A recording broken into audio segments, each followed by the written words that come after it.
Alassane Ouattara sur le pied de guerre. Le colonel-major Mourou Ouattara, ex-chef rebelle fidèle de Guillaume Soro, au poste frontalier de Nigouni.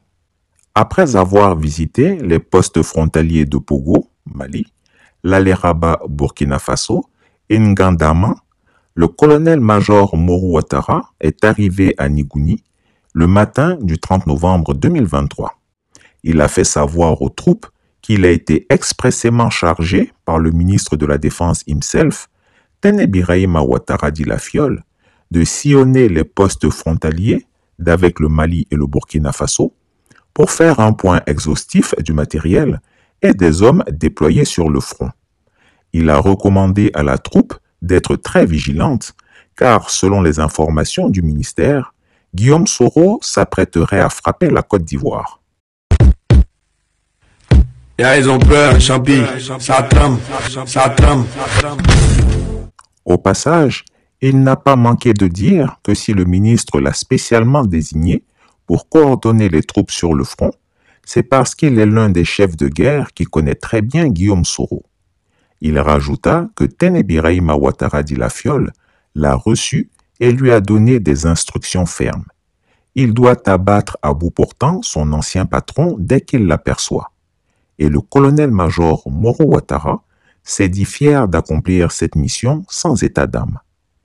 Ensuite, le colonel-major a dit que le Burkina Faso et le Mali sont des pays pauvres qui ne peuvent rien faire et que c'est Dieu qui a fait venir Alassane Ouattara sur terre pour gouverner la Côte d'Ivoire. Alors, si lui, Mourou, doit choisir entre Dieu et Ouattara, il choisira Alassane Ouattara. En réalité, c'est sa stratégie de diviser pour mieux régner qu'il poursuit. Qui mieux que les ex-chefs de guerre pour tuer Guillaume Soro? Il s'agit ici d'opposer les ex-rebelles et leurs anciens porte-parole pour qu'ils s'entretuent et du coup, il est gagnant sur les deux tableaux. La finalité étant qu'il soit débarrassé de tous les ex-rebelles qu'il déteste et hait de tout son cœur et de toute son âme. Une fois que ces derniers se seront affaiblis en s'entretuant, il pourra exterminer le dernier carré qui aura survécu.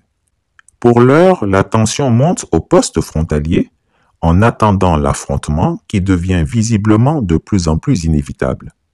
Alassane Ouattara a dit que s'il demande à tout ex-chef de guerre d'aller assassiner son ancien premier ministre et que celui-ci refuse, il va envoyer ce chef de guerre à la Cour pénale internationale car les juges et procureurs de la CPI mangent dans sa main. Le énième plan machiavélique du tyran Ouattara est connu. Qui vivra verra.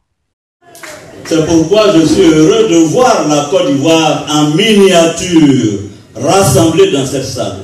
Il n'y a pas de Djoula, il n'y a pas de Gouro, il n'y a pas de Yacouba, il n'y a pas de Bété, il n'y a pas de Baoulé. Il y a la Côte d'Ivoire. Devons saluer, féliciter nos frères maliens, camerounais, togolais, béninois qui sont dans cette salle, puisque j'en ai vu là. Nous avons décidé de prendre nos responsabilités. Nous allons aller à la création d'un mouvement citoyen. Et nous allons nous mettre en ordre de bataille. Aujourd'hui, nous allons aller à la création du GPS. Génération de peuple solidaire. Il y a deux choses. Premièrement, le GPS, je n'ai pas voulu m'asseoir dans ma chambre et puis écrire le GPS. Non. J'ai voulu que tous les Ivoiriens soient associés de façon participative et que chacun laisse libre cours à son génie. Parce que moi, Guillaume Soro, je ne suis pas un messie. Je ne suis pas Soro Solution. On va donner le GPS aux Ivoiriens. Les Ivoiriens n'ont qu'à écrire le GPS. Parce qu'il n'y a pas meilleure procédure pour trouver des solutions que justement ceux-là même qui sont confrontés aux difficultés. Donc, le GPS, c'est d'abord l'affaire des Ivoiriens, de tous. Je dirais le GPS, c'est l'affaire de l'Afrique.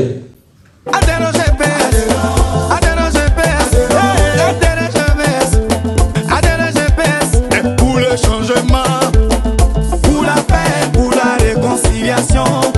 Président Guillaume Soro, l'avenir de l'Afrique.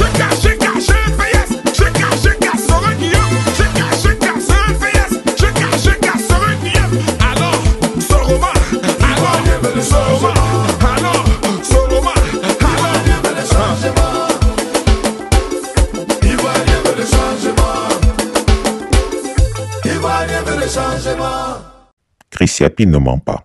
Retrouvez Chris Yapi sur ses deux chaînes YouTube, sa chaîne Dailymotion, Instagram et VK.